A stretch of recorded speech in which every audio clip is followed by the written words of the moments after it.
Okay, hi. This is Ms. Mandy's again. I'm doing a reading from a book by P.D. James, and it's called The Children of Men. This is a dystopian novel set actually almost in the now. It was written in 1992, and they made a movie of it. It's set in England, and I'll read you the back cover really quickly. The human race has become infertile, and the last generation to be born is now adult. Civilization itself is crumbling as suicide and despair become commonplace. Oxford historian Theodore Farron, apathetic toward a future without a future, spends most of his time reminiscing. Then he is approached by Julian, a bright, attractive woman who wants him to help get her an audience with his cousin, the powerful warden of England. She and her band of unlikely revolutionaries may just awaken his desire to live, and they may also hold the key to survival for the human race. So, again, this is P.D. James, The Children of Men. Friday, 1 January 2021. Early this morning, 1 January 2021, 3 minutes after midnight, the last human being to be born on Earth was killed in a pub brawl in a suburb of Buenos Aires, aged 25 years, 2 months, and 12 days. If the first reports are to be believed, Joseph Ricardo died as he had lived. The distinction, if one can call it that, of being the last human whose birth was officially recorded, unrelated as it was to any personal virtue or talent, had always been difficult for him to handle. And now he is dead. The news was given to us here in Britain on the 9 o'clock program of the state radio service, and I heard it fortuitously. I had settled down to begin this diary of the last half of my life when I noticed the time and thought I might as well catch the headlines to the 9 o'clock bulletin. Ricardo's death was the last item mentioned, and then only briefly, a couple of sentences delivered without emphasis in the newscaster's carefully non-committal voice. But it seemed to me, hearing it, that it was a small additional justification for beginning the diary today. The first day of a new year and my 50th birthday. As a child, I had always liked that distinction, despite the inconvenience of having it follow Christmas too quickly, so that one present it never seemed notably superior to the one I would in any case have received had to do for both celebrations. As I began writing, the three events, the new year, my 50th birthday, Ricardo's death, hardly justify sullying the first pages of this new loose-leaf notebook. But I shall continue one small additional defense against personal acidity. If there is nothing to record, I shall record the nothingness. And then if and when I reach old age, as most of us can expect to, we have become experts at prolonging life. I shall open one of my tins of hoarded matches and light my small personal bonfire of vanities. I have no intention of leaving the diary as a record of one man's last years. Even in my most egotistical moods, I am not as self-deceiving as that. What possible interest can there be in the journal of Theodore Farron, Doctor of Philosophy, Fellow of Merton College in the University of Oxford, historian of the Victorian Age, divorced, childless, solitary, whose only claim to notice is that he is cousin to Zan Lipiat, the dictator and warden of England.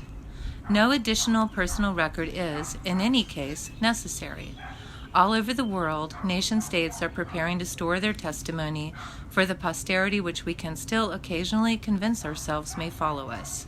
Those creatures from another planet who may land on this green wilderness and ask what kind of sentient life once inhabited it.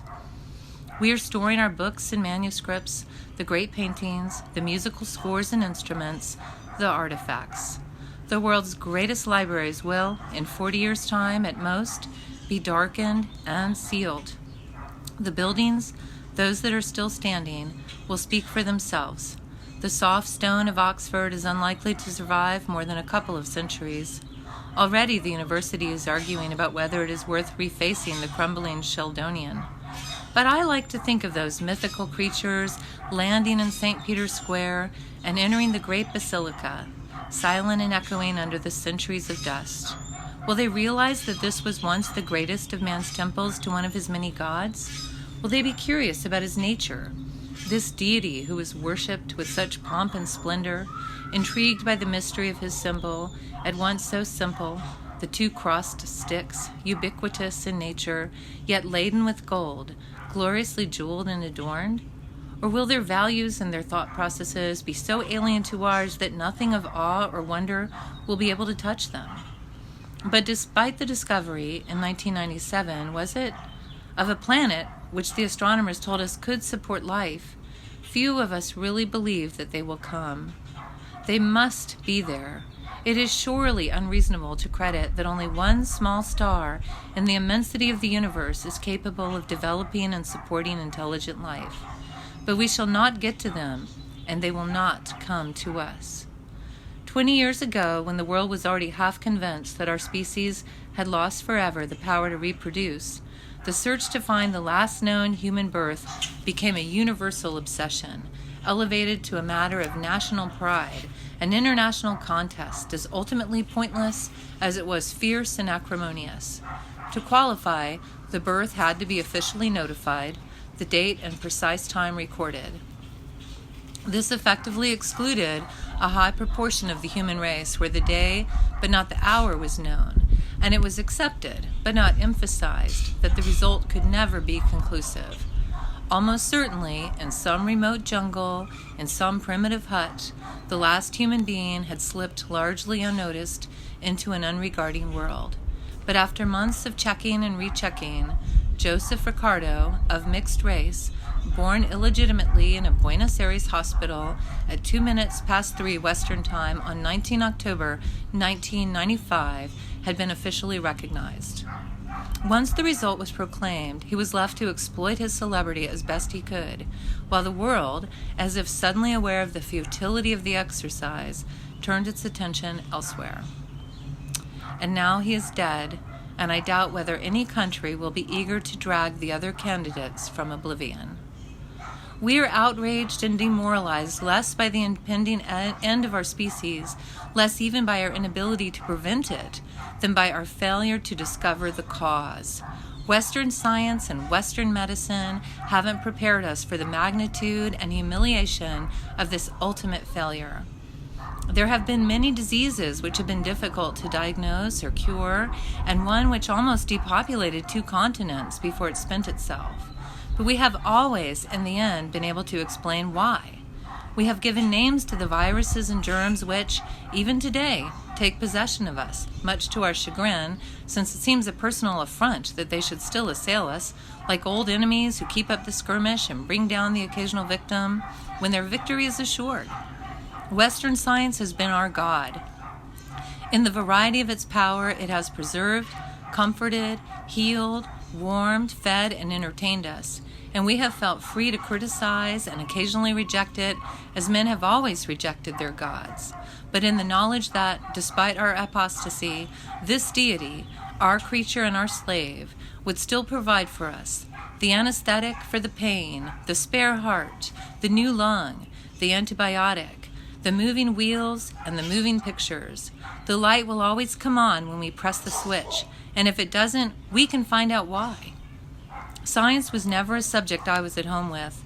I understood little of it at school, and I understand little more of it now that I'm 50. Yet it has been my God too, even if its achievements are incomprehensible to me, and I share the universal disillusionment of those whose God has died. I can clearly remember the confident words of one biologist, spoken when it finally became apparent that nowhere in the whole world was there a pregnant woman. Quote, "It may take us some time to discover the cause of this apparent universal infertility," end quote. We have had 25 years, and we no longer even expect to succeed. Like a lecherous stud suddenly stricken with impotence, we are humiliated at the very heart of our faith in ourselves. For all our knowledge, our intelligence, our power, we can no longer do what the animals do without thought. No wonder we both worship and resent them. The year 1995 became known as Year Omega, and the term is now universal. The great public debate in the late 1990s was whether the country which discovered a cure for the universal infertility would share this with the world, and on what terms. It was accepted that this was a global disaster and that it must be met by the response of a united world. We still, in the late 1990s, spoke of omega in terms of a disease, a malfunction which could in time be diagnosed and then corrected, as man had found a cure for tuberculosis, diphtheria, polio, and even in the end, although too late, for AIDS. As the years passed and the united efforts under the aegis of the United Nations came to nothing, this resolve of complete openness fell apart. Research became secret. Nations' efforts a cause of fascinated, suspicious attention. The European community acted in concert, pouring in research facilities and manpower. The European Center for Human Fertility outside Paris was among the most prestigious in the world. This in turn cooperated, at least overtly, with the United States, whose efforts were, if anything, greater. But there was no inter-race cooperation. The prize was too great. The terms on which the secret might be shared were a cause of passionate speculation and debate. It was accepted that the cure, once found, would have to be shared. This was scientific knowledge which no race ought to or could keep to itself indefinitely. But across continents, national and racial boundaries, we watched each other suspiciously, obsessively, feeding on rumor and speculation. The old craft of spying returned. Old agents crawled out of comfortable retirements in Weybridge and Cheltenham and passed on their trade craft. Spying had, of course, never stopped, even after the official end of the Cold War in 1991. Man is too addicted to this intoxicating mixture of adolescent buccaneering and adult perfidy to relinquish it entirely. In the late 1990s, the bureaucracy of espionage flourished as it hadn't since the end of the Cold War, producing new heroes, new villains, new mythologies. In particular, we watched Japan, half fearing that this technically brilliant people might already be on the way to finding an answer. 10 years on, we still watch, but we watch with less anxiety and without hope. This spine still goes on, but it is 25 years now since a human being was born, and in our hearts, few of us believe that the cry of a newborn child will ever be heard again on our planet. Our interest in sex is waning.